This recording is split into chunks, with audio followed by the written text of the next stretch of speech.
Welcome to Chillin' 101. We hope this video helps. You're starting with power and connectivity basics. First, make sure the Solo 3 has at least 20% battery so resets complete cleanly. Once done, remove Bluetooth pairings on your phone or laptop to prevent automatic wake. Now perform a power cycle. Press and hold the power button for 10 seconds to force a reboot. This clears transient firmware hiccups. After reboot, make sure the LED and status indicators respond normally before proceeding to deeper resets. Next, you'll do a full factory reset and confirm firmware. Hold power and volume down together for 10 to 15 seconds until LEDs flash. This restores default settings and often stops power latch bugs. Then connect the headphones to the Beats or manufacturer app and check for firmware updates. Outdated firmware commonly causes shutdown failures.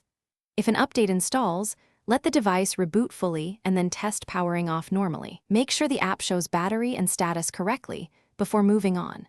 Finish by inspecting hardware and knowing repair options. Physically check the power button for dirt or a stuck mechanism.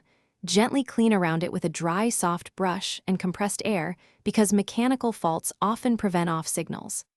If software resets and firmware didn't fix it, the internal power latch or battery connector may be faulty. Disconnecting the battery requires service by an authorized technician. If the headset feels hot, cool it down and reset again, since overheating can lock power states. Thanks for watching. Consider subscribing if we helped you.